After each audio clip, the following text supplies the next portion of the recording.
Hello and welcome to the Panthers Show. My name is Dylan Jackson. Today I'm joined by Jacob LaQuire. Jacob, how you doing? After the Hornets kind of blessed Charlotte last night, I'm doing pretty well. Yeah, it was a great game from the Hornets last night.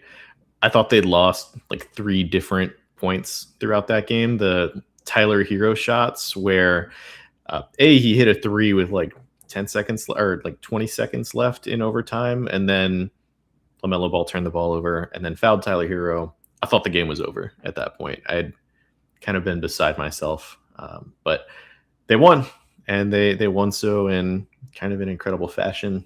The best Hornets game I can remember, truly. Very, very happy with the result there. And now the Hornets are awaiting the winner of the game going on tonight between Philly and Orlando.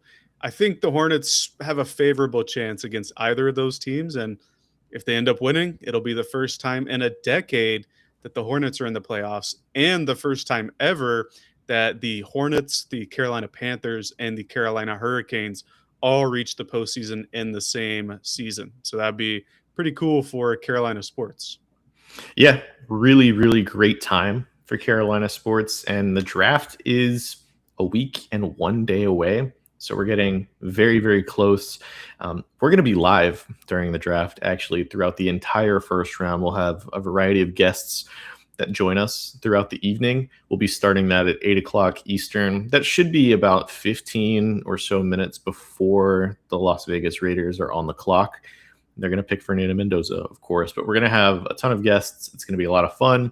Be sure to join us at 8 p.m. Eastern on draft night to cover all things Panthers, all things draft. We put a ton of work into a Carolina Panthers specific draft guide. There's 100+ player profiles. There's a roster breakdown.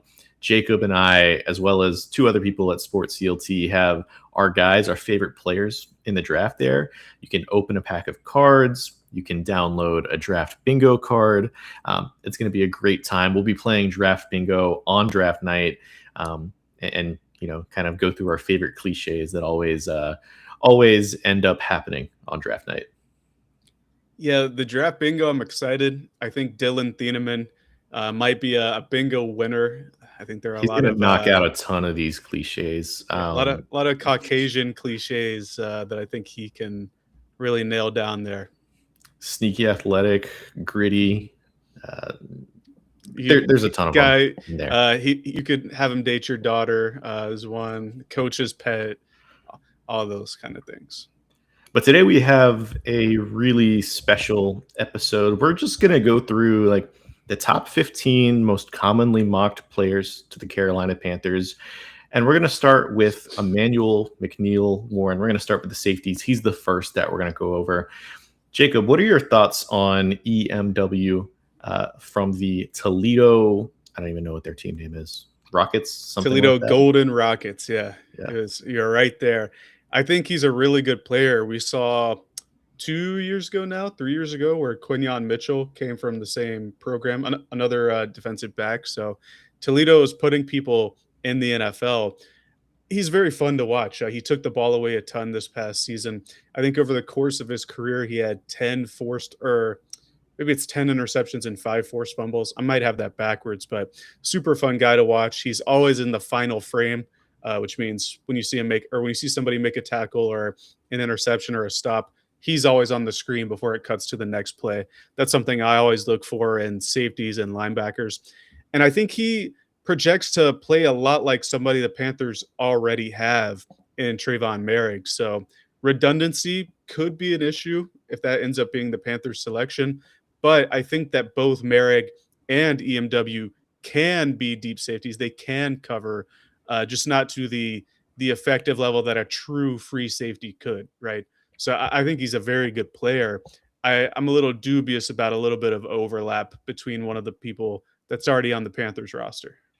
He's very similar to Trayvon Merrick, who I think the one way you could reasonably take EMW is if you say, hey, we have Trayvon Merrick this year. We could save a ton of money getting out of that contract after this coming year. But to take a safety when you already have somebody being paid $20 million who performed really well last year, I don't really think that would be a smart allocation of resources. And Emmanuel McNeil Warren is a very good player. I think he's maybe the third or fourth best safety in this draft class. There's a positional value argument that can come into it as well. But I think for me personally, this isn't the type of player that I would take with that 19th overall pick.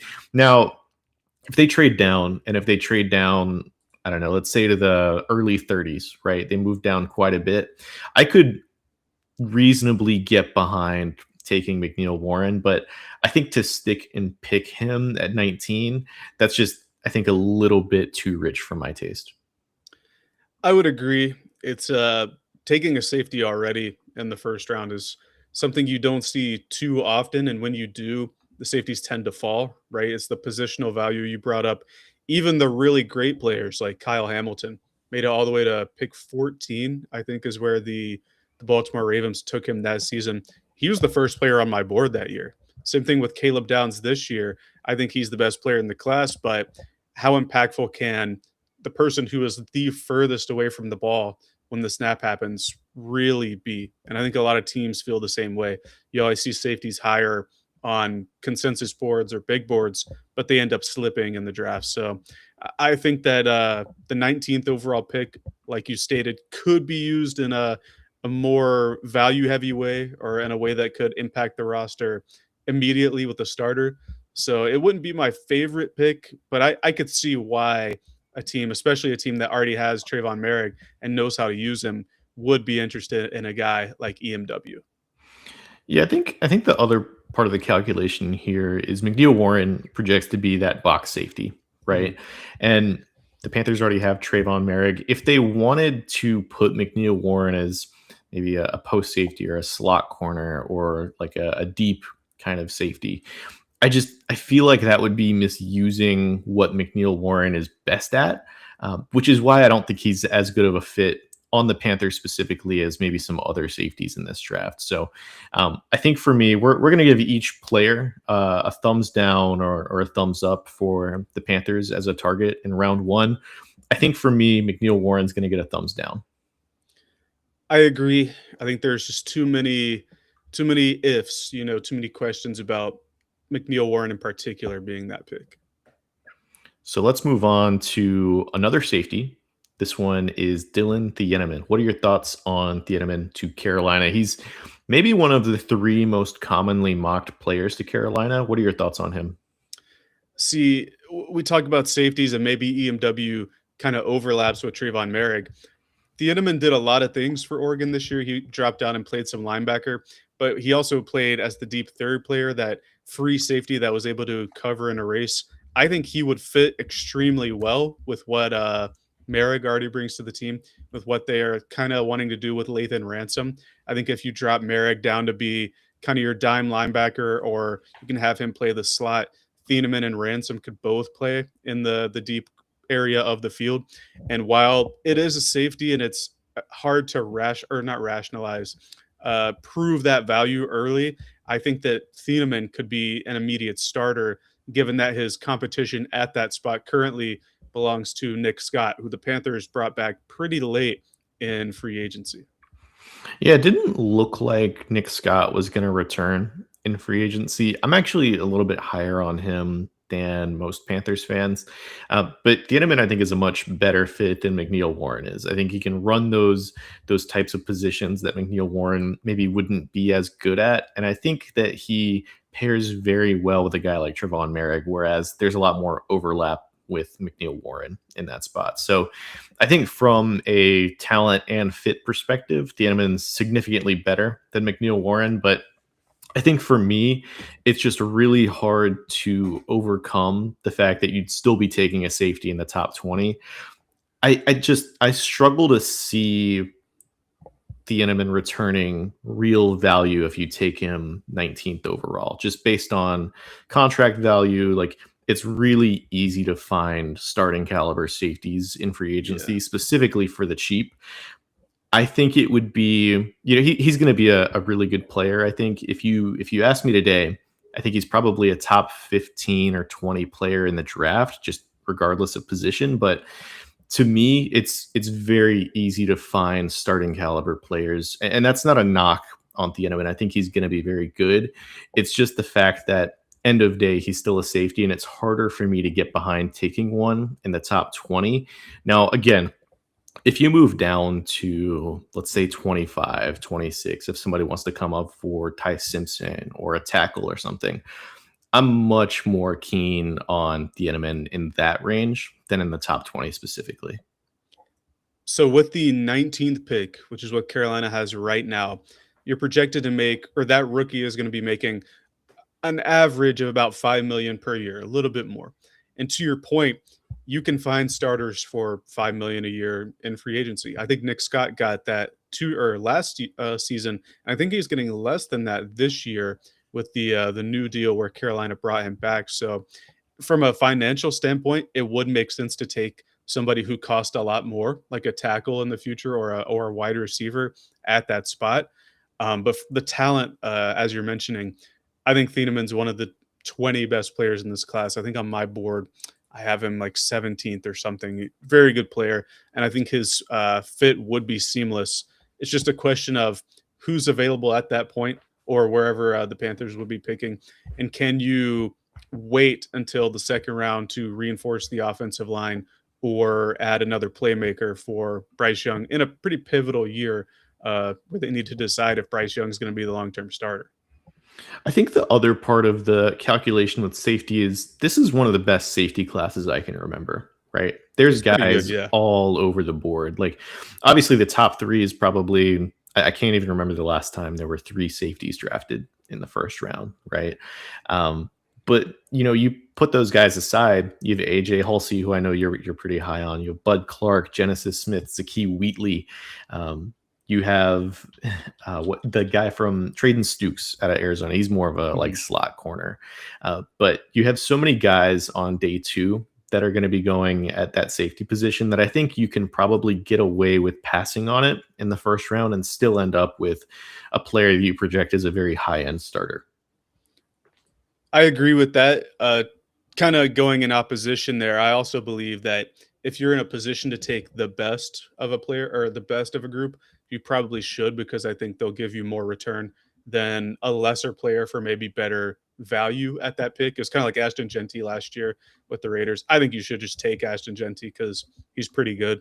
But you said you can't remember the last time three safeties were taken in the first round. I just pulled it up. It's within 10 years where three safeties went in the first round. You Was it the Dax Hill Lewis senior?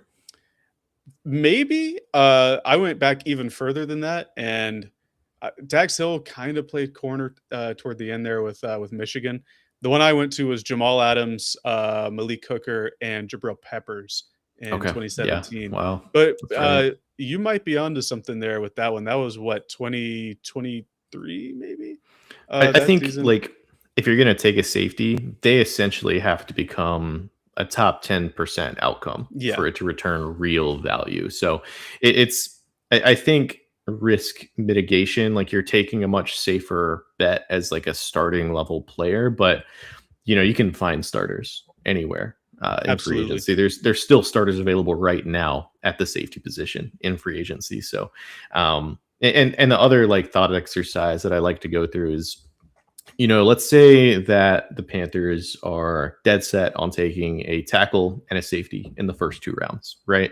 Mm. Would you rather have, let's just say, I don't know, Blake Miller, the Clemson tackle, and AJ Halsey, or would you rather have Dylan Thieneman and Caleb Tiernan? Probably the first option. Right. It's just I think it's a much better allocation of resources to maybe wait on safety until day two than spend a really premium pick on a guy like Dylan Thieneman. That said, he's a good player. I think for me though, I'm going to give it a thumbs down. So this is our first disagreement. I'm going thumbs up here. I think in such a, and I don't want to continue to belabor this point, but in such a weak draft class where after your first 15 or so players, every player you take is going to have significant holes to their game. I think when you're at 19, and if somebody as talented as Thieneman, who's up there on consensus board, is able to make it to, and that's the direction Carolina is choosing to go in, I would go there just because I'm always going to be team draft good players when you can get them. One player that was considered a potential top 5 pick going into this year, he's fallen a little bit far down draft boards, is Jermod McCoy. He missed all of 2025 rehabbing a torn ACL. Jacob, what are your thoughts on Jermod McCoy? If we look at his most recent tape, so 2024 season going into January of 2025, because Tennessee made the college football playoff that season, he was incredible. He was shutting down all sorts of receivers. He was guarding guys like Jeremiah Smith as a freshman, Ryan Williams as a freshman, who was much, much better 2 years ago than he was last year. And he wasn't missing a beat. He was just making life miserable for SEC quarterbacks during the regular season. And I think that if you take that tape and then combine what Mansour Delane and Avion Terrell, the other top 3 corners in this class, you kind of mix their good moments together. The 2024 Jermod McCoy tape looks like that, maybe even a little bit better. I think he's that good of a player, but he didn't play at all this season. Obviously, an ACL isn't something you want to rush back. Tennessee, I think we can assume, was never going to be a playoff team again this season. They're always a weird team to project. And he ended up not playing. He missed all those game reps, the practices, right? You can't lift with, you can't do lower body lifts with an ACL outside of your rehab stuff. So he missed a year of football or 9 months of football, and that's going to be tough. But if he's able to get back to the level he was at, I think that this is a person who can be an immediate starter and a long-term Pro Bowler as a corner. So the immediate comparison that I think of when I look at Jermod McCoy's profile, just like somebody who had super elite tape at corner, fell a little bit far down the draft, maybe to that early 20s kind of range, was Caleb Farley in 2021, right? Went to Virginia Tech, was like on another level in 2019, missed the entire 2020 season, entered the 2021 draft. He was considered, on the level of Pat Surtain and JC Horn, just on a film perspective, his 2019 tape compared to those other 2 guys. Obviously, it didn't work out. Caleb Farley actually was, I think, a Panther for a month or so in 2024, if I'm not mistaken. But it didn't work out. It's just really scary taking a corner, despite how talented they are, super early in the draft if they have those injury types of concerns. I know Will Johnson just last year fell all the way to the mid-second round, I believe, to Arizona. I think he had some injury concerns as well. But Jermod McCoy is unbelievably talented. Again, like if he had played at all this year and it was even close to what his 2024 self was, he would have been a top 5 pick in this draft easy. He'd be like the Giants pick at number 5 or the Titans at number 4 without question. I think it's a testament to this draft class, but it's also like the fact that he's being considered in the early 20s, late teens, despite how poor this draft class is considered, probably goes to show how teams feel about his injury history. And his pro day, which was, I think, 2 weeks ago today, he put on a good show. They clocked him at 4.38 on the 40, which, coming back from a torn up knee, pretty good.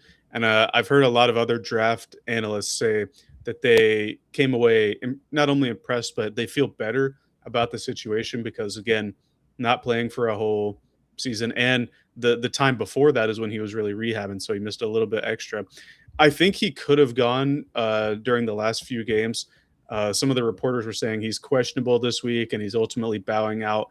I was looking forward to seeing McCoy some this season, but I think that if he's at full strength and there's nothing lingering, it's a worthwhile bet that a lot of teams should make. Because when you look at Avion Terrell, who really good tape this year, but a little bit on the smaller side, and then shift to McCoy, who can play on prototypical X receivers and stay with him with his length, you get a little bit. There's a little bit of a separation there, I think.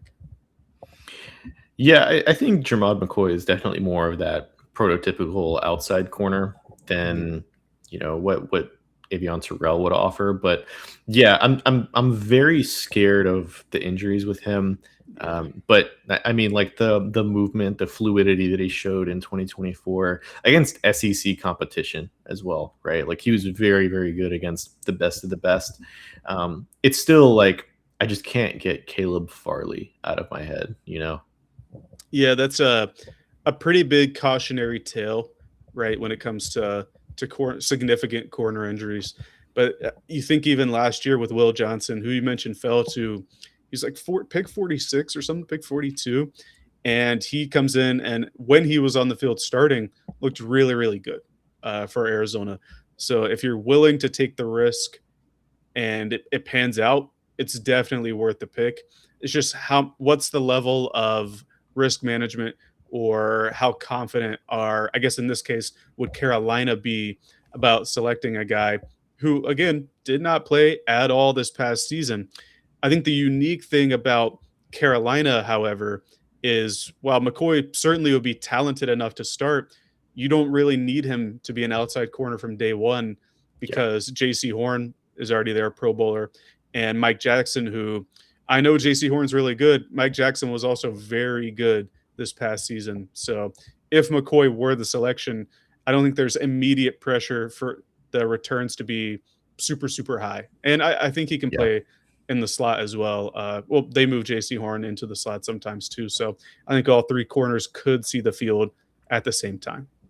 Yeah, I think two quick points I want to make before we move on here is the Panthers have been looking for a slot corner. I think you could reasonably expect McCoy to start at slot if they make him the pick at 19 overall.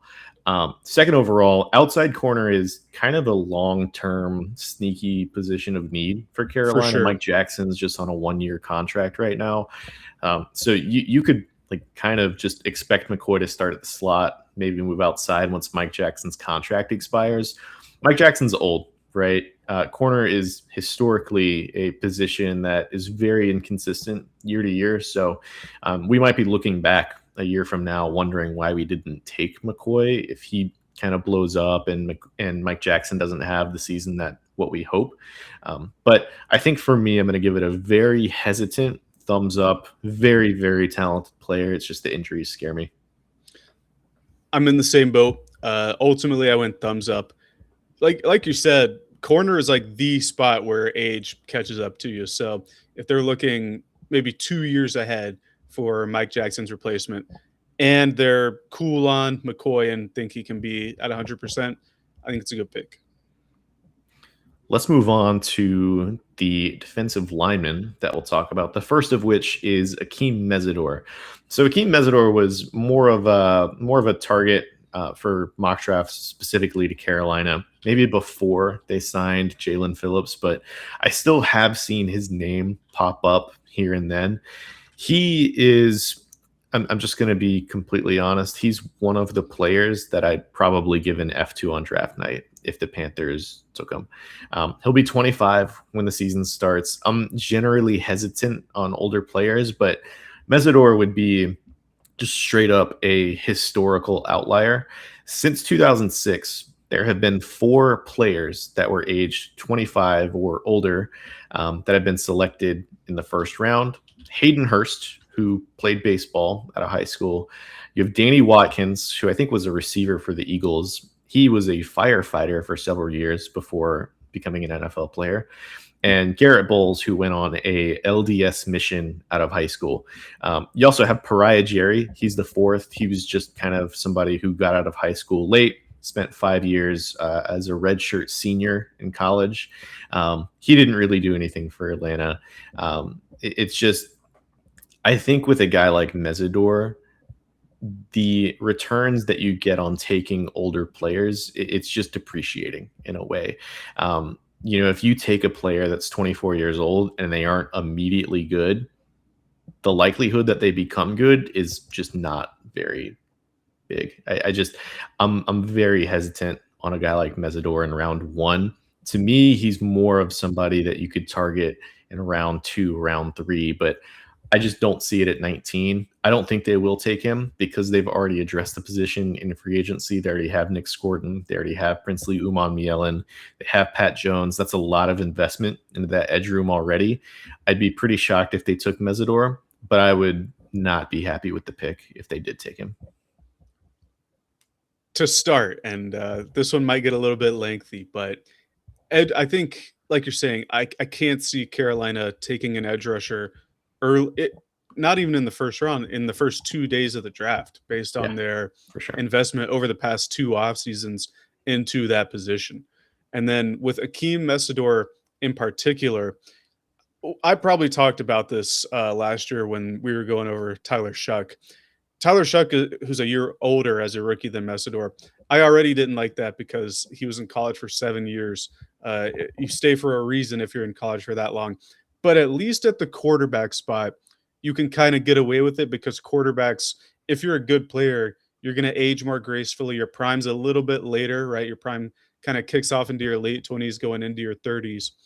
For an edge rusher, your prime should be right when you're hitting 25 or 26. He's going to be turning 25 before the season. He was in college for so long. I think it was 6 years in college. And it wasn't just because he wasn't good enough. He had injury issues both at West Virginia and at Miami. He had a couple season-ending surgeries. One was with a foot and an ankle, and then one was the shoulder in 2025. Injury concerns. I don't really like older players because, as you mentioned, the ceiling is limited as is. But on the flip side, once he steps into the league, he's probably going to be one of the better defensive pass rusher or designated pass rushers, excuse me, as a rookie. It wouldn't shock me to see him get 8+ sacks out the gate this year, but it would shock me to see him get more than 12 like at any point, unless he goes to a very good defense that's pretty well insulated, just because it's hard to get better when you're already 25. I know a comparison, and it's on here with our player card down here, which looks phenomenal, by the way. Comparable to Nick Scordon, that was one of the big comps that Mesidor was getting this year. A really athletic guy who hasn't put it all together yet, but is strong enough to impact a play, right? Nick Scordon is 21 years old and will turn 22 this August, like a week before the season starts. Mesidor's 3 years older than that. You can't be comparable to a more raw player, quote unquote, if you've been in college for 6 years. You're not allowed to be a raw player at that point. You have to be polished and step in and play like you're in your prime, for lack of a better term. Another thing would be like the contract, right? If he makes it to the second contract, going to be 30 when it kicks in, past the 5th-year option. So I agree with you. This will probably be the worst case scenario, in my opinion, for Carolina, not only because all those things that we mentioned, but also it's hard to invest in or continue to invest in the edge rusher position when there are other spots that need addressing. Yeah, we don't have to spend too much time on Mesidor. I think we're pretty much in lockstep here. I'm going to give this a thumbs down. I'm assuming you're going to do the same. So we can move on to another, let's call it controversial pick here at the edge position. Keldrick Falk, we've seen his name connected with Carolina a little bit, maybe less than Mesidor. He's a higher upside, lot younger of a player, type of edge. He fits that Evero type of scheme that requires those big, long defensive ends. If I had to describe his player profile, it's imagine if DJ Johnson were good at football, right? Like I think Keldrick Falk will walk into the NFL as a ready-made role player. I just have questions about whether he's going to actually reach what people to consider to be his ceiling, right? He doesn't really have much, if any, pass rushing juice. You talk about, high upside players. Shamar Stewart last year had almost no production, but you had traits, you had a film that you could kind of rely on with Shamar Stewart. You could kind of say that he was playing in a 4-eye position. You could say that there's reasons to why he wasn't producing. Keldrick Falk played kind of a similar type of position, but the traits are just significantly worse for him in terms of just being a pass rusher. I think he'll be an early down edge setter right away. It's just hard for me to see him becoming more than that. I think he'll go pretty early in the draft. I think he'll go in the top 25 ish picks or so. Um, but again, we've kind of already talked about the edge room in Carolina and it being pretty complete right now, right? You have some early down guys, you have some designated pass rushers, you have players that can set the edge already.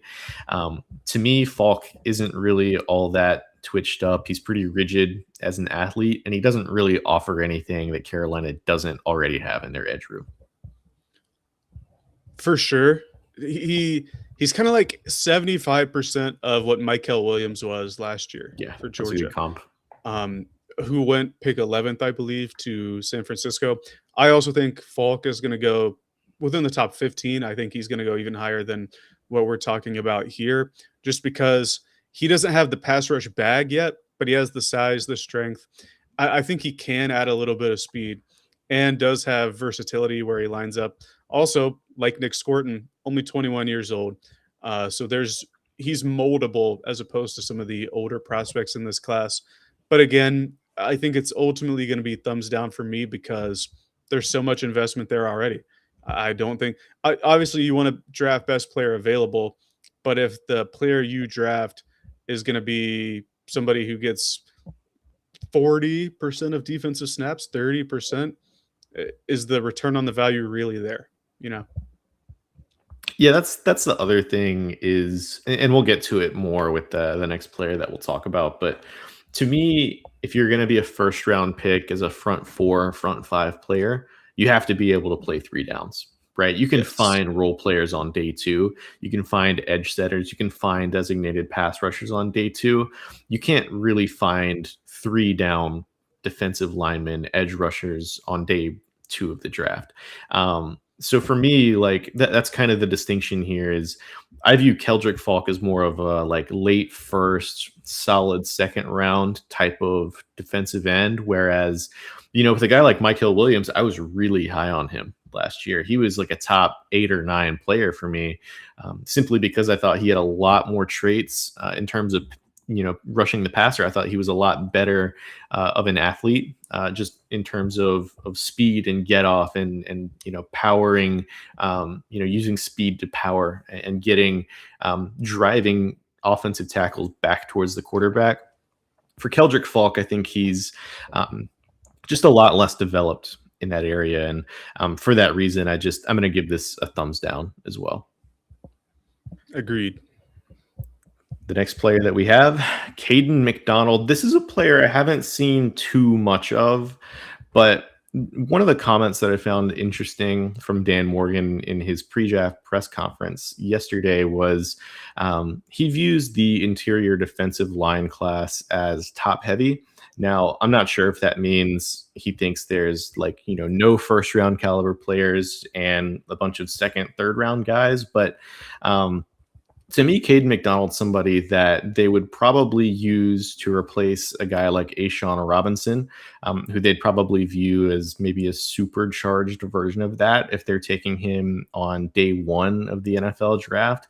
To me, he's more of a solid second round guy. Again, I just mentioned it. If you're not a 3-down lineman, I'm not going to take you in the first round. To me, McDonald is more of a strict nose, like early down run stuffer.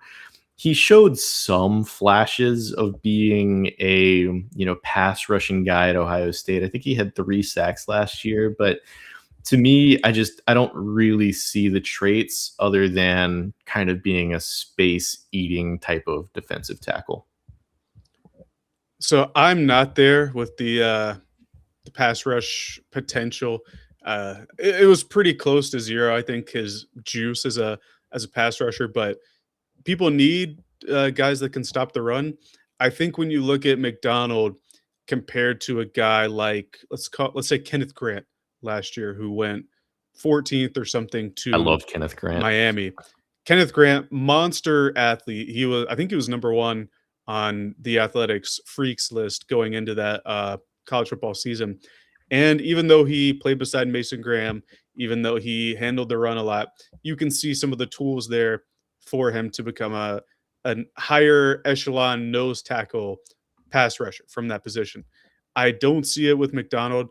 I don't think that he can really work offensive lineman to get to the quarterback. I think he can hold his spot and collapse and eat running backs, but I just don't see it as a pass rusher. And if you're going to take a defensive tackle in round one, it's similar to like what you said with the edge rushers.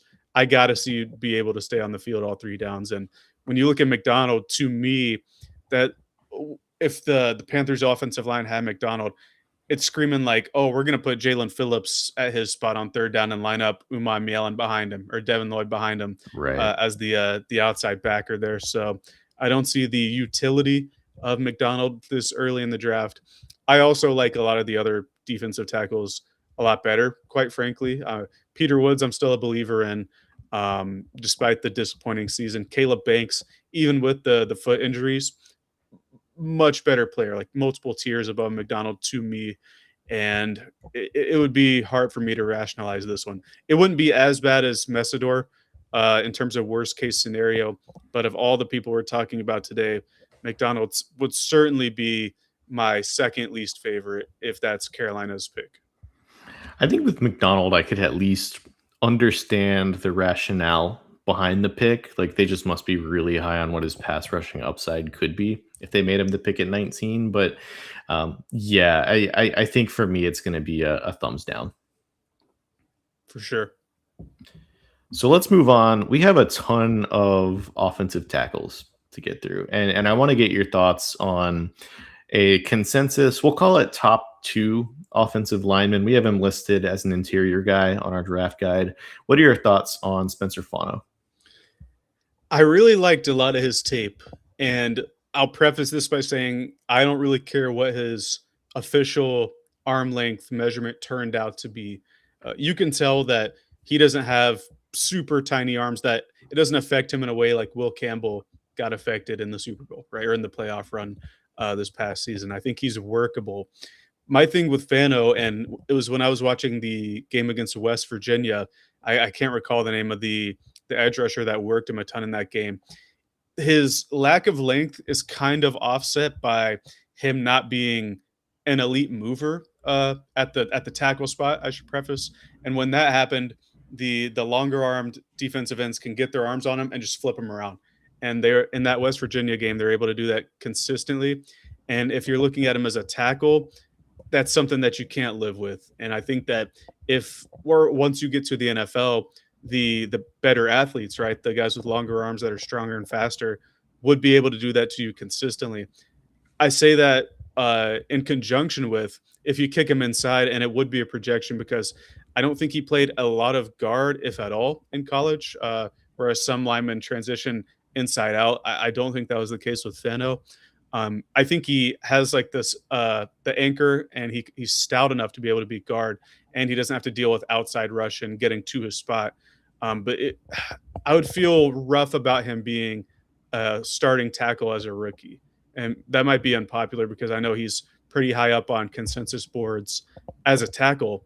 But for me personally, I don't think I can quite get there with tackle. And then that's the question: would he play guard or even center? We've seen linemen transition from tackle to center. I think Graham Barton from Duke, who plays for the Buccaneers now, is one of the more recent examples. I couldn't find anything with Fano ever playing center, so I don't know how that transition would work. Center's probably the easiest if you're not the protection setter of the positions to play, but it goes back to where would Carolina use him? And the 2 spots that you would look at, right, are left tackle, which me personally, I wouldn't want him there, and then center, which I have questions about him transitioning. So it's iffy for me. I'm kind of in the middle there, but I think he's certainly a first round caliber player, and I think he's going to end up taking in the first round. Yeah, I think for me, I think he's really good. He's probably my top offensive lineman in this draft class, but that's also I really value versatility at the position, and I think Spencer Fano is somebody that has like true 5 position versatility. He is kind of reminiscent of Graham Barton to me, actually, who the Bucks have used at center. They've used him at left tackle, I think. So he's somebody that I think Fano has that true versatility. I like the way that he moves. He's not a super powerful tackle, but I like the technique. I like his hand usage. He's light on his feet. He was an early breakout guy. He's played on both sides, left tackle and right tackle. And while I usually like bigger, more toolsy type of offensive tackles, I'm still high on him. I think the rest of his profile, the movement is so good. And bare minimum, like if he doesn't work out at tackle, I think you're going to get a really good guard, a versatile, like high-end interior piece if he can't stick outside. So, like to me, if you want an offensive lineman that could potentially play tackle, potentially be a long-term solution at center, I think regardless of the position that he plays, Fano is going to be a 2 or 3 contract player in the NFL. So he's going to get a thumbs up for me. It goes back to how would Carolina use them, and in this instance, when it's me kind of being the judge here, I'd want him on along the interior. So if they pick him and they're like, okay, this guy's probably going to be our center this year, thumbs up for me. I don't really mind taking a first round center, and with versatility, right? He could step in other spots if necessary, but I would feel really dubious about him being a starting left tackle this season. So I'd let him we'll fail. lean, yeah, let him fail is a good point. But this this really isn't the year for Carolina's offense to fail.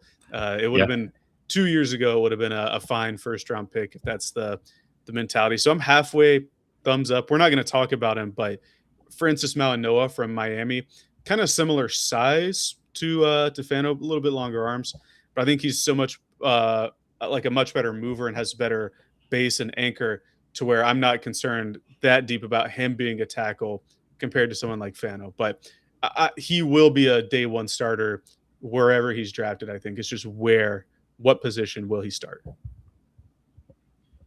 I think one of my favorite players in this draft class is Monroe Freeling, right? He's like a true 10-0 RAS guy. Just an incredible mover for his size, 6'7", 315, 21 years old. He was a player that got continually better at Georgia. Charleston, South Carolina native, by the way. So I think he's got the highest upside of any left tackle in this draft class. I'm very high on his upside. He's like the guy, I think, at 19 overall. If he's there, I would consider just running that card in. He to me is he could be a very, very special left tackle. And with the way that this class is unfolding, with the guys at the top, right? Maui Noah, Fano, maybe Caden Proctor sneaks into that top 15, right? With those types of players going early, the Panthers might be in a position to snag Freeling. And the reason we're talking about tackles so heavily is because of the uncertainty, A, around Ike Ekwonu, but B, I think you're really starting to see some of the age concerns work their way in to Taylor Moton. I think he's somebody that you could save a lot of money moving off of after this coming season. So there's a lot of momentum for the Panthers to take a tackle, specifically in the first 3 rounds of this NFL draft. But Freeling to me might be my favorite of the group that they could consider. I am all in on Monroe Freeling. Probably, like you said, I think he is the best left tackle, pure left tackle prospect in the top group of the draft. It took a while this season for you to see it with him. The first, let's say, 7 or 8 games, it was kind of iffy film to watch, but once they geared into the SEC championship and the playoff run, really good stuff. Moves incredibly well, and is still super young with that frame to where you could continue to mold him to become a better player. It would be hard for me to turn down. Let's say if we look at every player that we're going to talk about today, which is 15 or 16 players, it would be probably the hardest for me to turn down Freeling in favor of everyone else. And I might have somebody else ranked a spot or 2 higher, but I think with how important offensive line is, with Ekwonu's injury concerns, you mentioned Moton's little bit of fall off in play. His durability concerns, while never been questioned throughout his career, he finally started to miss a handful of games this past season. So having a contingency plan in place for him is never a bad thing. But I think Freeling's ceiling is high enough to where if he comes in and plays this year incredibly well at left tackle, I think you have the good problem of we can put Iquanu maybe on the right side, or we can have other things involved to move some players around because I think Freeling's ceiling is that high. If there's anything else to talk about, we can talk about it. But this is a big thumbs up for me. Yeah, yeah. I mean, we could talk about it with some other players too, but taking an offensive tackle early, like in the best case scenario, right, where you have a hit on whoever you take at left tackle, Ike Kwonu gets back to form, and Taylor Moton kind of maintains his play, you could realistically have an out in Robert Hunt's contract as early as next offseason, right? And you would save $20 million or so by getting off of his deal. So you could move Ike Ekwonu to guard, maybe potentially, which might be his better position. So I think that it would be really smart to fortify the offensive line, particularly in the first 3 rounds. If they were to take a tackle, Freeling is probably my favorite of the group just because of the natural fit at left tackle and the athleticism, the tools, everything. He's a very, very good prospect. So he's probably going to be on my short list of top 3 players. We'll have me, you, Steve, and Akil at Sports DLT are going to be releasing our top 10 players for the Panthers at 19, kind of our short lists. Freeling might be top 3 for me. He's probably going to be number 1 for me. That's how convicted I am. The contract stuff is a great point that you brought up. Carolina has the most expensive offensive line in the league this year. And that's not even accounting that Ikwanu's making money because he's on his 5th-year option, but not going to be playing for, we would expect, a significant portion of the season. So if they can get cheaper along that spot, I think that's a thing Carolina really has to consider. And then the final point is, you said the first 3 rounds, Carolina should be on the lookout for an offensive tackle. You kind of, if it's the left tackle specifically, you kind of really need to take them in round 1. It's kind of rare that you get a long-term left tackle in round 2 or 3. The only one I can think of right now is Bernard Raymond with Indianapolis, and he's more middle of the pack. I think it was like the 40th pick or something. So I'm thinking kind of about how the Panthers were known to be in on Ozzie Trapillo, the Boston College left tackle last year, right? Like kind of an agile guy. He was really big. Freeling is very, like, the profile is very similar to what Trapillo was at Boston College. And that didn't happen, that pick in particular, but I think that there's a lot of similarities in the profile, and Freeling's probably a better version of what Trapillo was as a prospect last year.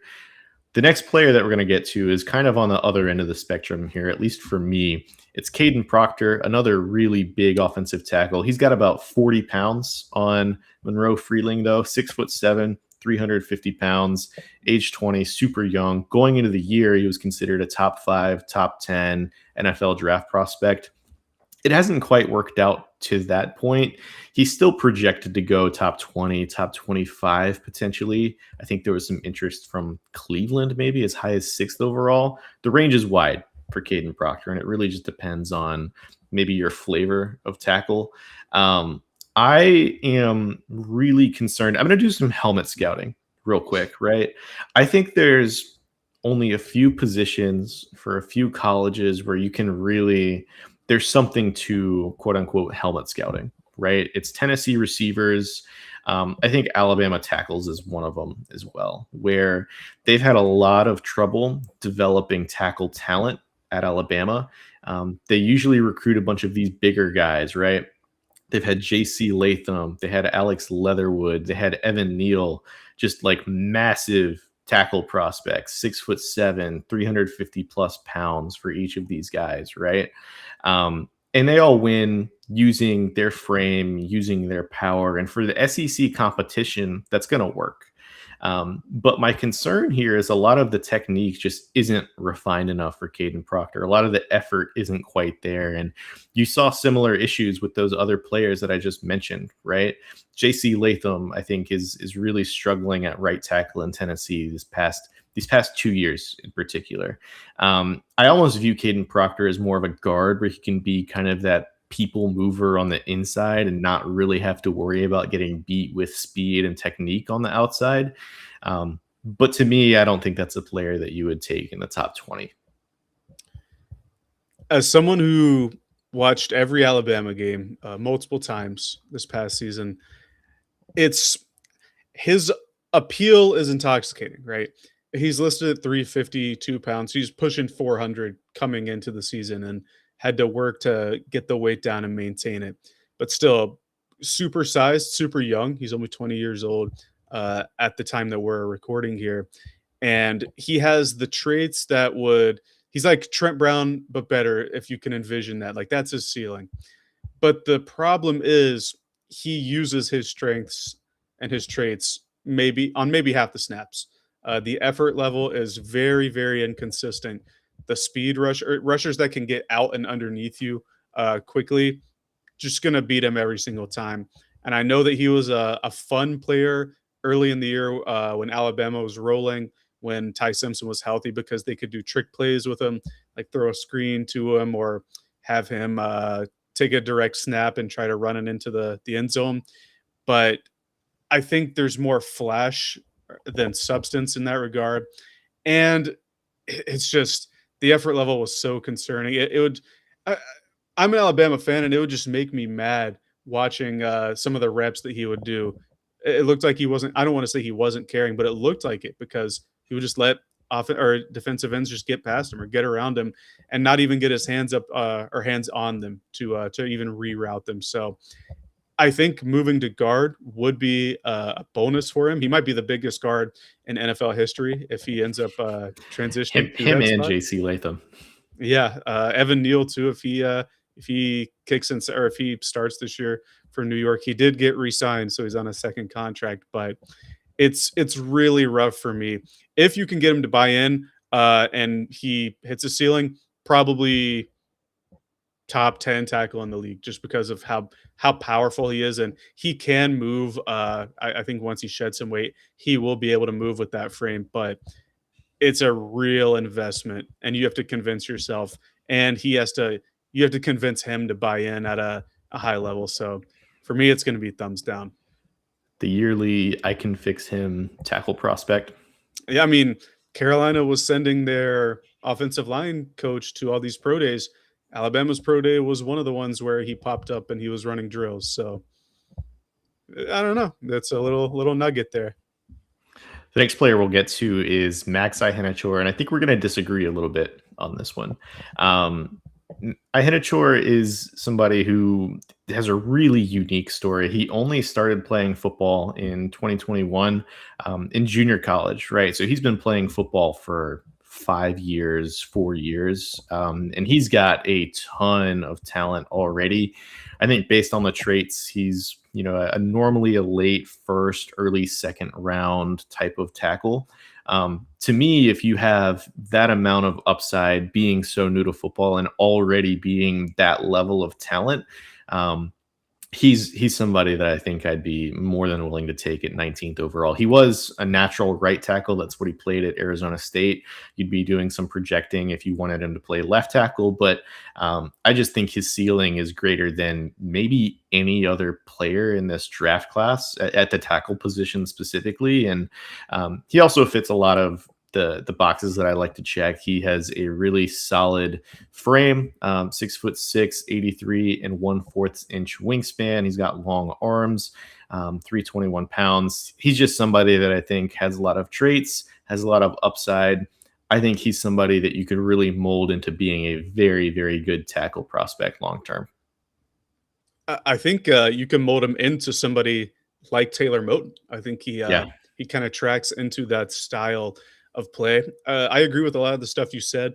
I believe in both years, or both of the two most recent years at Arizona State, don't think he allowed a sack. I think that's a correct stat there, through with a significant reps in the passing or in pass pro. So it wasn't like they were only run blocking out there. They were throwing to Jordan Tyson, right? So he is battle tested. He performed pretty well for that offensive line. I'm a little bit on the other side where I tend to gravitate away from the quote new to football guys or the guys that haven't played football as long because I think that they're a little bit behind in terms of the development curve. And while that does give him a larger runway to hit a ceiling, I think it may take some time to get there.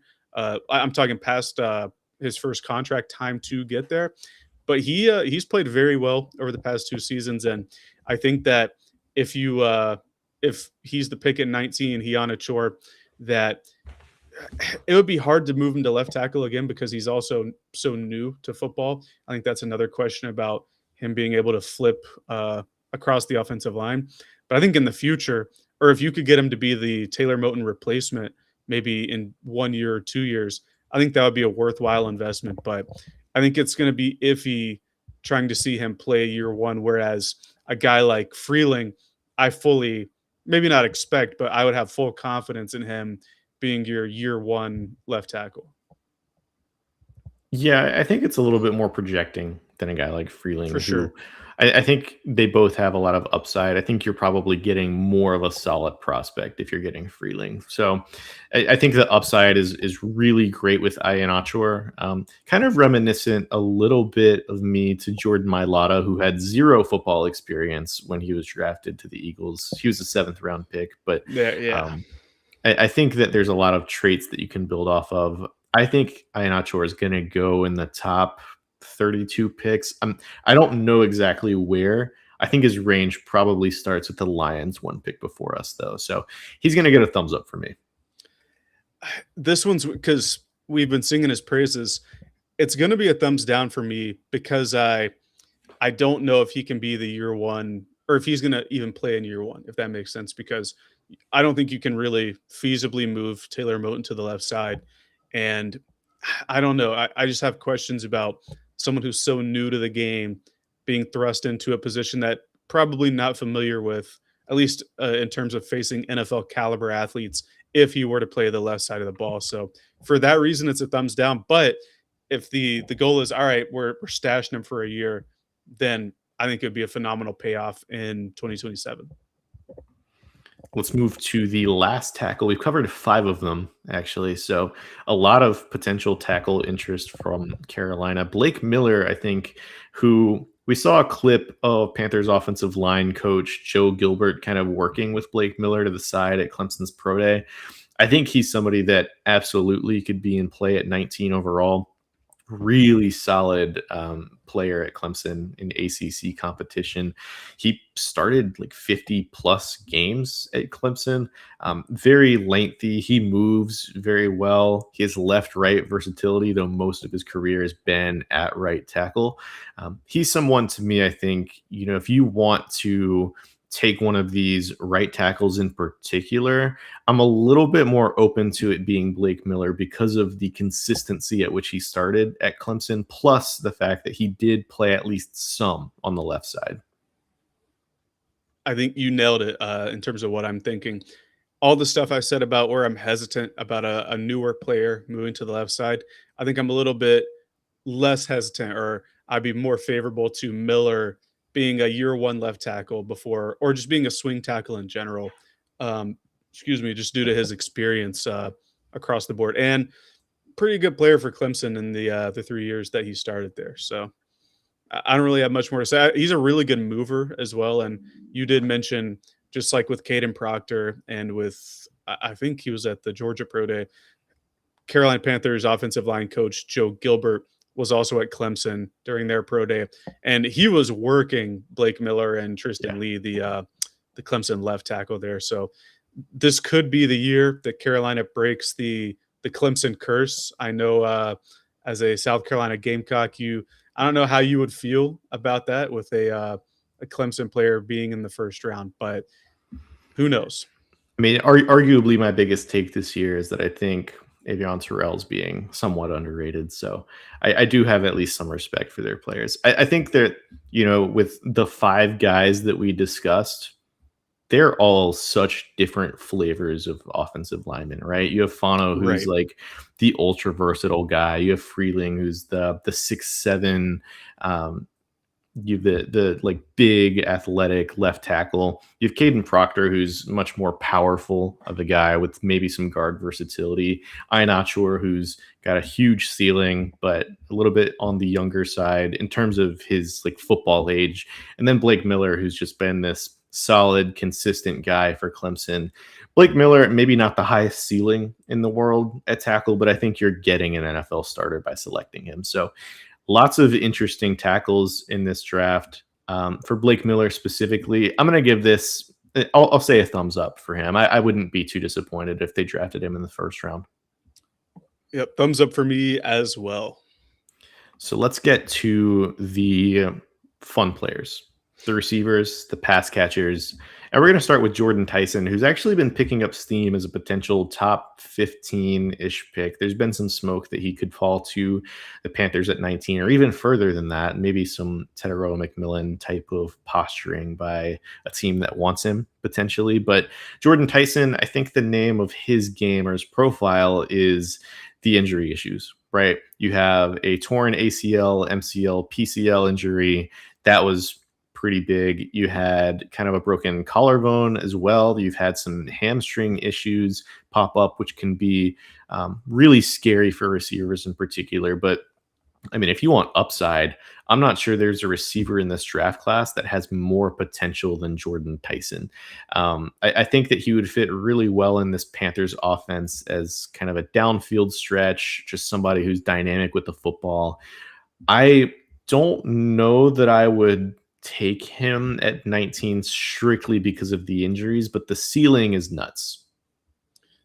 If you take the injuries away, where would you put him in the last two drafts? And let's not include Travis Hunter because he's moving a lot more to the defensive side of the ball this year. So, where would you place him among the last two receiving classes? Just take away the hamstring injury because that was this past season.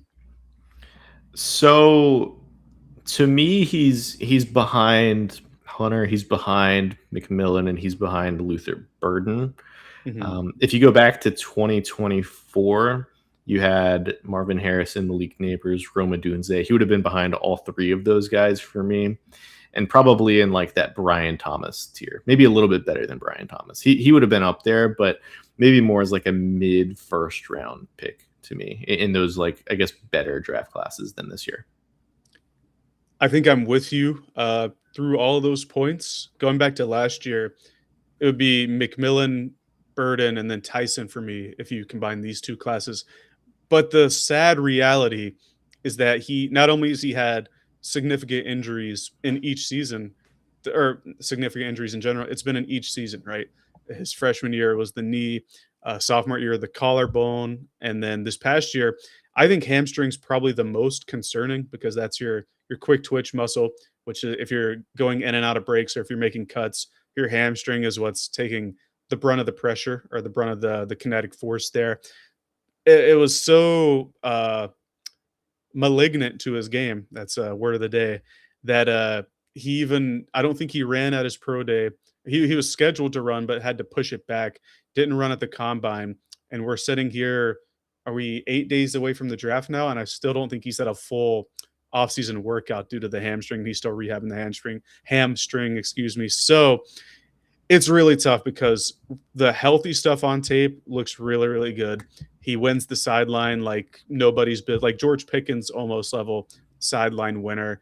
I think he has the speed and the yak potential that Carolina needs, and he's not a smaller frame guy like we'll talk about later. He has a legit NFL wide receiver frame, catches everything, but it's very, very hard to get past the injuries.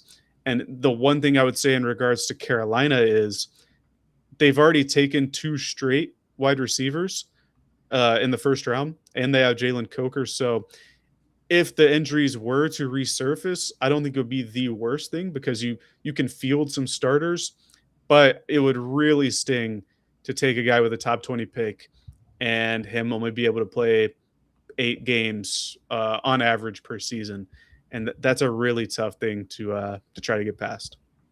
Not that you'd make draft picks based on this, but the Panthers have already taken 2 receivers in consecutive drafts in the first round. I don't think they can afford to miss on someone because of Mhm. injuries if they're going to take that position again, right? Like you need, if you're going to have that level of investment in receiver, you need to make it a hit, I think. And Tyson, as much as I respect the talent, it's going to be a thumbs down for me. I'm in the middle there because I think he'd be such It's a fun enticing. pairing It's with really enticing. and you could put Coker in the slot where he was primed to take over when they traded Thielen away. That was the reason that Dave Canales stated. But I agree with you. It is tough. You're kind of convincing me to go back down to or back to thumbs down. But if that's the pick on draft night, I'm not going to be disappointed about it until Tyson won't be able to be on the field for some games. Let's get to another receiver. This is kind of on the opposite end of the spectrum. So there's been a lot of smoke about Makai Lemon being the third receiver off of the board. That would assume that Jordan Tyson and Carnell Tate are taken ahead of him. Um, Makai Lemon, I think it was Ian Rappaport, said his range would be from 15 to 19, which includes the Panthers. So, and then you had, I can't remember who it was today that came out with the report. Maybe it was Cameron Wolf who said the Panthers were working out receivers in the first round. And he kind of alluded to Lemon having a visit that was not previously reported with Carolina. To me, Makai Lemon is not somebody that I'd be taking in the first round, but I'm more of a person that's willing to take receivers or just players in general that are more rare, right? So with edge rushers, with defensive linemen, it's being able to play 3 downs, right? With receivers, it's having kind of a dynamic field shifting kind of ability to them. To me, you already have a guy like Makai Lemon and Tedero McMillan, right? Somebody who's going to be your bucket getter, who's going to be a route running type of guy. Makai Lemon, as good of a receiver as he is, he's not going to give you the yak or explosiveness that you would generally need, especially for this Panthers offense that lacks so heavily in those areas, despite having a player as good as Tedero McMillan.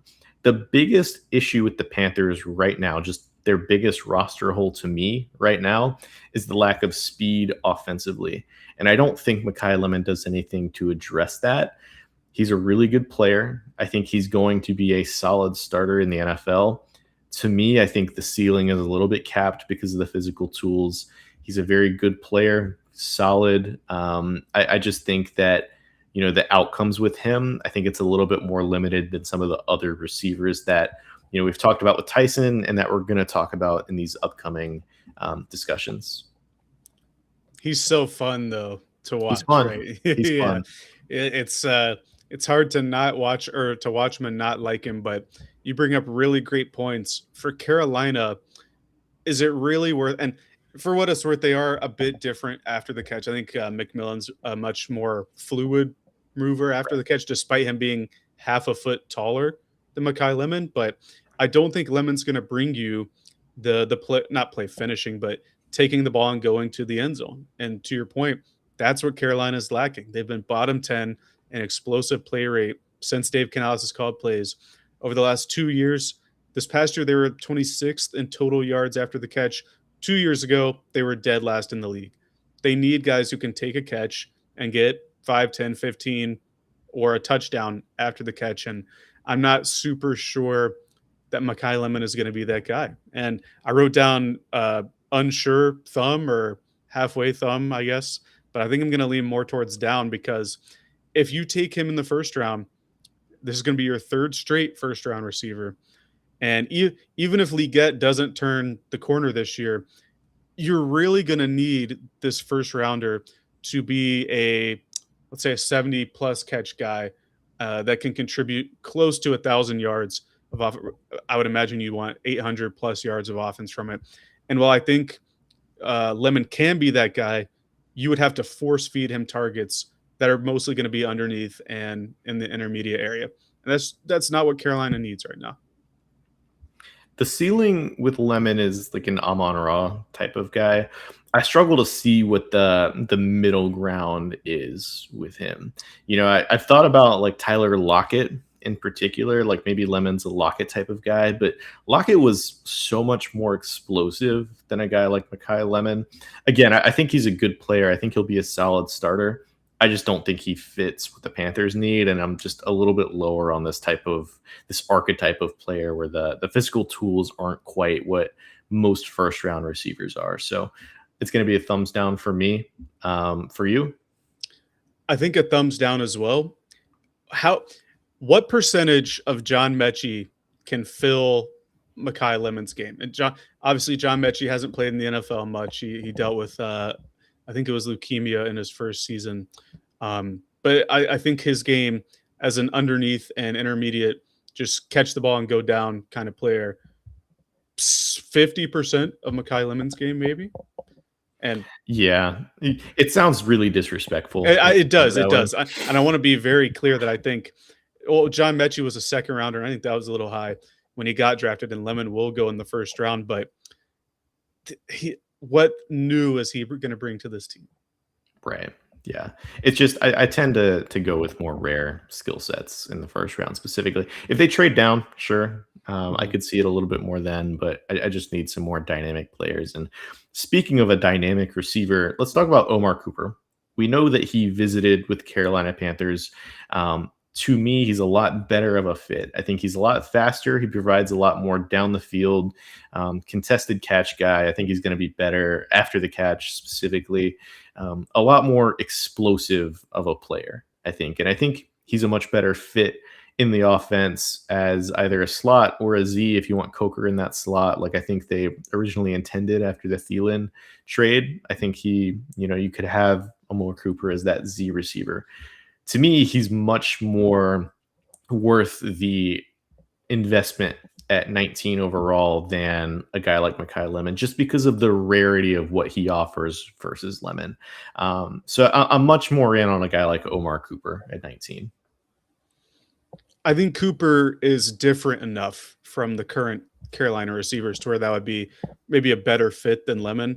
I'm a little bit dubious when I look at how Cooper got his production this year. He farmed Michigan State, and oh my goodness, I'm gonna have to look up. But I don't remember the other team where he had close to 300 yards this past season. But it wasn't State. Indiana State. They weren't world beaters. So in the Indiana Bowl, he had 200 yards, and I think he had a couple scores in that one. I think he does offer yak. I don't think he's super explosive after the catch. I think the yards he brings in after the catch are due to a little bit of spacing, a little bit of Fernando Mendoza being a very good placement thrower and getting the ball to Cooper in space, and a little bit of Cooper's size. He's a little bit of a larger frame, almost 10 pounds heavier, and I think he can deal with a little bit of contact after the catch. But for me, I don't think Cooper is the explosive option that Carolina would need. I think he's different enough to where I could justify the pick. I could be happy with the pick. Cooper's a great player, a winner, obviously, this past year. But he's not the same as Lemon, but I still would want more in the juice department, I guess, if Cooper were the pick. Like, hopefully he can get a little bit faster or something like that. So I think with Cooper, what makes him so appealing to me is, as a junior at Indiana, he averaged 21 yards a catch, 7 touchdowns, about 600 yards. He to me is like somebody that could be kind of that field stretching type of guy, but also have some real contested catch ability to him as well. So not necessarily somebody that's like a one trick kind of guy. And he offers some of that rack too. He's a really unique type of receiver. It's almost, I think the comparison that I'm drawn to the most with Cooper is almost a supercharged version of what Jaden Reed was at Penn State, right? I think Jaden Reed was a mid-late second round pick to Green Bay. I think Cooper is a more complete version of what Reed was, and I think much bigger too coming out of college. So that's kind of the comparison that I like. I think that's maybe worth more of a first round pick than a guy like Lemon. And to me, I think it's if you're going to get a receiving talent that's dynamic that really adds to the offense. I think the overall impact that has on the Panthers offense is maybe worth more of a first round pick than just the player in a vacuum. Especially in this class, right? Where, Right. again, you're only getting 15 great good players. Golden Tate kind of a little bit. Golden Tate's a special yards after the catch player, so it's hard Yeah. to project somebody to be like that. But I could see that. I think Jaden Reed was Michigan State, if I'm not mistaken. But I see what you mean there with that kind of player comp. Wouldn't hate it. I'm still a little bit unsure, but I think he's different enough to where you could rationalize him not only being an impact player, but a day one starter. I would expect, right? Thumbs up for me. Let's get to this guy's got the juice that we were talking about. So I'll just be upfront. Casey Concepcion is probably my favorite target for the Panthers in this draft. He's my wide receiver too. I'm very high on him.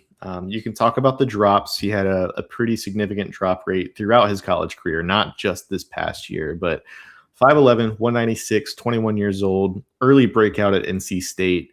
He is somebody who, like you said, brings the juice, very, very fast, downfield type of guy. Had some punt returns at Texas A&M. I think he had a punt return touchdown at Texas A&M, so you could get him to do kicks. He had 70 carries over the course of his college career, so he's somebody that you can manufacture touches for. And he's electric after catching the ball. He's probably the best receiver in this draft class after the catch, I think, bar none. And that's not to say he's a gimmick type of player. Like, he's not a Malachi Corley, right? He is a true receiver that gets separation, that gets open. He's explosive. And he would certainly, I think, add the most to the Panthers offense of any receiver that we've discussed today. Despite the drops, he's got good hands. He brings in contested catches, and I love the speed that he would add. He'd be the fastest player on the Panthers offense, and I just think that it would be really hard to go wrong on a player as dynamic as Casey Concepcion. He certainly brings the juice, the speed, the yards after the catch ability, and he would be the explosive option that Carolina is lacking. I think that over the course of his career, not only at Texas A&M, but starting at NC State, where he was a really good player. Then he was like the portal prize at wide receiver. It was him and Zachariah Branch, who we won't talk about today, but another top 100 receiver who went to Georgia. But he actually had the most touchdowns of his career at NC State in his freshman year, true freshman, and then broke out that second year. This year, he dealt with some down throughout his whole 3 years. He dealt with some down quarterback play, but really dynamic player. We have to talk about the drops. It's a real thing, and greater than 10% drop percentage throughout his career. The last 2 years have been he's gotten worse over the course of his career. And we have a really good article over at sportsclt.com about Casey Concepcion, kind of detailing his profile. But the thing about Concepcion, and I do think his hands are strong enough, and he has a strong enough frame despite being slight to go make contested catches. I actually clipped a catch against South Carolina, I think, early in the game, where he has a really good contested catch over Brandon Cisse, and don't remember who the safety was over crazy the top. against South Carolina. Yeah, he was very good in that game. But the process through which he catches, and I think you can improve this because, I just think you can improve because the jugs machines exist. He's at like a clasp catcher. And like, that's it. If you're watching live, like, I'm putting my hands, instead of putting your hands out like this, like we're all taught when we're younger, he kind of clasps the ball together, catching it, and that's what leads to drops, right? If you're hitting it too hard, the ball is just going to pop out, or you might miss it. And I think that's fixable, but it is a real issue. And like it's not Xavier Leggett level of just not getting your hands out there like we saw a couple times this season, but it needs to improve, especially if he's going to be a first round pick. That being said, I think he's tough enough and he's good enough to improve it. He also had to deal with some poor quarterback play where he would have to adjust a lot within his route and with at the catch point to be able to bring in catches, which he's very good at, very good at tracking the ball. So I really like Concepcion. In terms of for the Panthers, he's probably my number one receiver as well. I wish Jordan Tyson were like fully healthy. He'd be number one, but Concepcion, dynamic player, tough player despite the slider frame. And he played his high school ball at Vance. It's now Chambers High School, which is about 5 minutes from UNC Charlotte's campus. So if Carolina wants to lead into the local angle, this is a kid who grew up and played 20 minutes from Bank of America Stadium. He's really good. I also think like if the biggest issue is just how he brings in the ball, this is a very different kind of issue than with Xavier Leggett, where there's a lot to his game that needed developing when he was drafted by the Panthers. Like there's already a made receiver in Casey Concepcion. Yeah. It's just there's this flaw. It's a big one. They're going to have to work on it. The good news is Dave Canales, former receiver, Brad Idzik, former receiver. Like they have guys in that building that should be capable of kind of developing that area of his game. And I think they'll kind of appreciate the explosiveness at which Casey Concepcion operates. I think I mentioned Monroe Freeling as like a top 3 player for me in terms of my Panthers specific board. Casey Concepcion is probably going to be number 1 when we release that. He's up there for me, 2 or 3 probably. We should probably limit it to not include guys like Sonny Styles or Caleb Downs because they would be 1 and 2 for me. But a realistic group, Concepcion's definitely up there. Probably double thumbs up for me, just like with Monroe Freeling. So let's get to our last player, Kenyon Sadiq, who I think is the most mocked player to the Carolina Panthers. I think it's something like 38%. I was looking at NFL IQ earlier. It was at least 30% of mock drafts had Kenyon Sadiq going to the Carolina Panthers. And the Panthers don't really have a standout starting tight end, so I kind of get it. Sadiq is a very dynamic playmaker, similar to Casey Concepcion, similar to Omar Cooper. I think that he's not quite the same caliber of tight end prospect as Colston Loveland, as Tyler Warren, Brock Bowers, Kyle Pitts. I think he's probably a tier below that. Borderline first round, second round guy to me. But in this draft class, I think it's hard to go wrong with taking a player like this. The main argument that I'll have is, the positional value thing, right? Tight end is the hardest position in the NFL to return first round value. It's really, really hard. There's not a lot of guys that make more than $15 million a year as tight end. It's super easy to find starters. The Panthers could walk into a game next week and be perfectly fine at tight end with what they currently ask of their guys.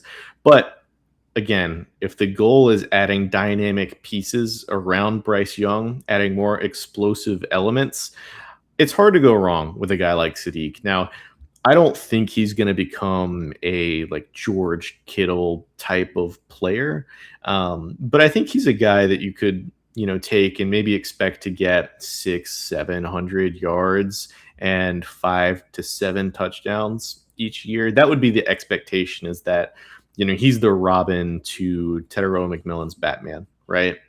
Or he's the true number 2 target in this offense. I personally think that I'd rather just take one of the receivers. A, because you're going to get more value in the long run in terms of contract value, but B, because I don't think that Sadiq, even being as explosive and juiced up as he is at tight end, is going to offer the same degree of explosiveness as a guy like Concepcion or even as a guy like Omar Cooper. The contract stuff is a good point. Another plug over at Sports CLT, we have a Kenyon Sadiq profile. And in this, you can see that I mentioned earlier, you get about 5 million AAV, so per year from the 19th overall selection, if that's where Carolina sticks and picks. That would be around between the 29th and 30th highest tight end salary. So lower than I anticipated. I thought that 5 million would be a bit higher. But when you look at wide receivers making 5 million a year, 5 million is like the 45th highest receiver value. So even though you're playing more receivers, you're returning more from a contract standpoint for a wide receiver compared to a tight end.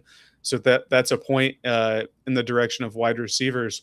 For Sadiq in particular, he's really fun, right? Just monster athlete, a little bit like shorter compared to some guys like Brock Bowers or some of the guys like Gronkowski's a different breed, but a little bit shorter, really stocky and strong.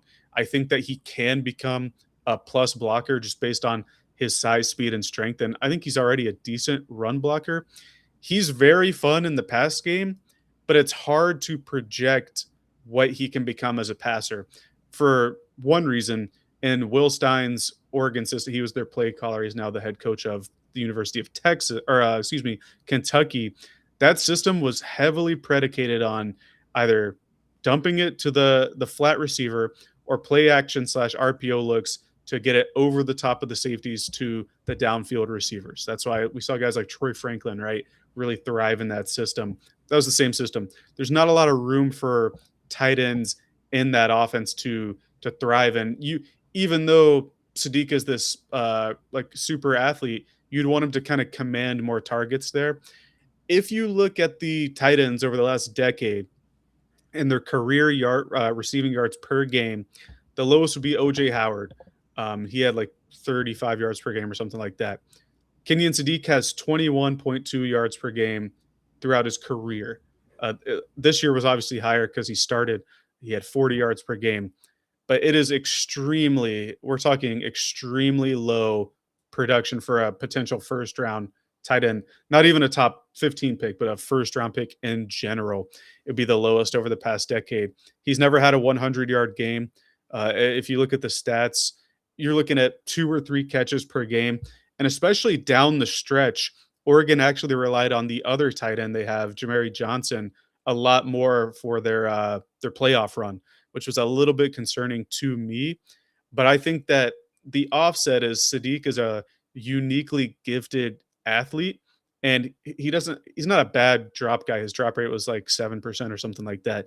And you can project him to be somebody similar to some of the slot receivers we've been talking about that could be the guy over the middle, maybe a seam runner, similar to what Greg Olsen did throughout his career. But it's really hard because there's no proof of concept. And some of it's not his fault. But if we're talking about a tight end, which again, a very difficult position to play in the league because you're playing both the run and the pass, and difficult to return value, it's very hard to rationalize somebody who just hasn't produced at the college level. Just like traits and stuff aside, Colston Loveland, Tyler Warren, even Harold Fannin, these were guys that were the option in their offenses, right? Brock Bowers is a different level. He's probably the best tight end prospect ever, or at least in the last 20 or 30 years. So it's hard to compare him. But some of the other first-round guys were the feature within the offense. And I know Oregon can afford and has a ton of really good weapons, but I just wish I could have seen more out of Sadiq over the course of his really 2 years where he got significant snaps. I'm going to go over since 2014 the first round tight ends that have been selected. And I just want to tell you, or I want you to tell me whether you would rather have the tight end or let's just say the 16th overall pick, right? Would you rather have the tight end or a do-over if you get the 16th overall pick in just an average draft class? 2014, 10th overall pick, Eric Ebron. Give me the 16th. Another twitched up athlete as well, right? Yeah. In 2017, there were 3. OJ Howard. Give me OJ Howard. He's so good. No, just give me the 16th pick. People considered OJ Howard a steal at the time. 19th overall pick, by the way. He was top 10 consensus board that year. Yeah. Evan Ingram, 23rd overall pick that year. Give me the 16th. David Njoku, 29th overall pick that year. As a prospect, probably give me the 16th, but he's had a good career. He's panned out pretty well. In 2018, Hayden Hurst. 16th. In 2019, TJ Hawkinson. That's a hard one. I He was liked the him a 8th overall lot. pick. Him and Fant both were the same school, right? And I liked Let both me of them reframe a it. lot. Let me reframe it. Do you think TJ Hawkinson or a starting caliber offensive tackle is more valuable? Definitely the tackle. Noah Fant, 28th overall pick. I'm assuming you'd redo that. Yeah. I liked both of them a lot. That was a really fun offense to watch. They were Iowa, right? Yeah. Yeah. Kyle Pitts, 4th overall pick in 2021. And that class was special. But yeah, even at the time, I can't fault them for I can fault him for taking Pitts over Jamar Chase and Devonta Smith and Waddle, but he was special as a prospect. He's another one of these prospects I should have thrown in here with Loveland and Warren. And I'll stop with Dalton Kincaid. Definitely the 16th over Kincaid. I wasn't as high on him. So it's like even with the guys on the higher end of that, you'd still rather have the draft pick than the hit on the player. And it's just because tight ends rarely return first round value. So while I understand the frustration with the tight end room, right? The so-called pass catcher in the group, JT Sanders, hasn't looked as what you would hope for in a pass catcher, right? Tommy Tremble has had his struggles. I like what I've seen from Mitchell Evans. But I still think that if you want to take a tight end, you can find a guy to bet on day 2, on even day 3 of the NFL draft. Like the Panthers found JT Sanders in the 4th round, right? They found Mitchell Evans in the 5th round. Those are guys that played meaningful snaps. If you want to take a guy to add to the room, I think you could add someone in the later rounds and still, potentially find a starter. Maybe it's somebody like Oscar Delp, who I think we got a report that the Panthers are pretty high on. He'd probably be a 2nd round target for them. But I think with regard to potentially taking a tight end in the 1st round, Sadiq, to me, as I'm saying it, I know that I wrote down, thumbs up for this on our document, but as I'm kind of talking through it a little bit more, I think the case to me for Sadiq is kind of waning a little bit at 19 overall.